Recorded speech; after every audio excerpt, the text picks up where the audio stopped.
নমস্কার, আপনি শুনছেন টিভি9 বাংলা ডিজিটালের পডকাস্ট কানে কানে। আর আমি মঞ্জিরা বলছি। ধ্বংস নয়, পরিবেশ রক্ষা করবে সিগারেট, চমকে দিলেন বিজ্ঞানীরা। কিভাবে সম্ভব এমনটা? টিভি9 বাংলা ডিজিটালের পডকাস্ট কানে কানের আজকের এপিসোড 626-এ আপনার জন্য রইল সে বিষয়ে বিশদ তথ্য। আজকের পডকাস্টটি লিখেছেন টিভি9 বাংলা ডিজিটালের সাংবাদিক অমর্ত্য লাহিড়ী।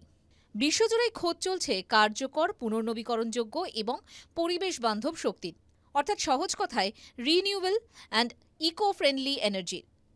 চিরাচরিত শক্তি উৎসগুলির ব্যবহার থেকে ক্রমেই সরে আসছে মানুষ, বরং বলা ভালো সরে আসতে বাধ্য হচ্ছে গ্লোবাল ওয়ার্মিং বা বিশ্ব উষ্ণায়নের জেরে, কারণ চিরাচরিত জ্বালানির উৎসগুলো কমে আসছে ধীরে ধীরে। পুনর্নবীকরণযোগ্য এবং পরিবেশ বান্ধব জ্বালানির এমনই এক পরিষ্কার উৎস হল বায়োডিজেল। ভোজ্য অভোজ্য তেল, পশুর চর্বি এবং রেস্তোরাঁর বর্জ্য গ্রিজার মতো জৈবিক উপাদান থেকে তৈরি হয় এই বায়োডিজেল। এটি পুনর্নবীকরণযোগ্য এবং পরিবেশ বান্ধব। তবে বায়োডিজেলের দাম অনেকটাই বেশি, তাই এর গ্রহণযোগ্যতা নিয়ে প্রশ্ন রয়েছে। বিজ্ঞানীরা বলছেন এই সমস্যার সমাধান হলো সিগারেট, অথবা আরও নির্দিষ্টভাবে বললে সিগারেটের বাট, অর্থাৎ ধূমপানের পর যে অংশটা ধূমপায়ীরা ফেলে দেন সেটা। শুনে অবাক হচ্ছেন?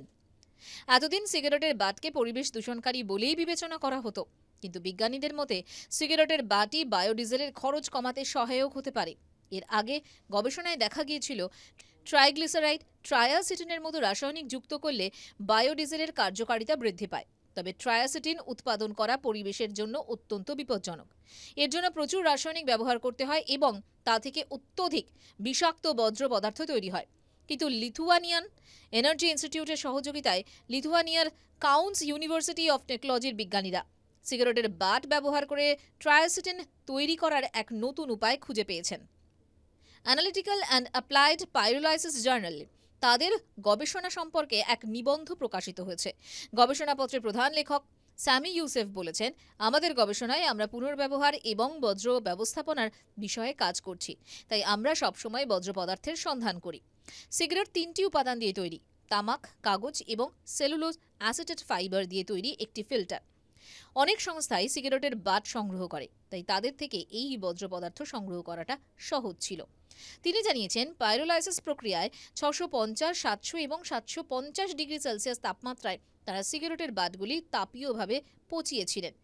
বেশ কিছু পরীক্ষা নিরীক্ষার পর তারা বুঝতে পেরেছিলেন 750 ডিগ্রি সেলসিয়াস তাপমাত্রায় 43% ট্রায়াসিটিনের এক যৌগ উৎপন্ন হয়। এই যৌগই খরচ কমাতে বায়োডিজেলের সংযোজন হিসেবে ব্যবহার করা যেতে পারে। অর্থাৎ ধ্বংস নয়, পরিবেশ রক্ষা করবে সিগারেট। টিভি9 বাংলা ডিজিটালের পডকাস্ট কানে কানের আজকের এপিসোড 626 আপাতত এখানেই শেষ। আপনাদের কেমন লাগছে টিভি9 বাংলা ডিজিটালের পডকাস্ট কানে কানে?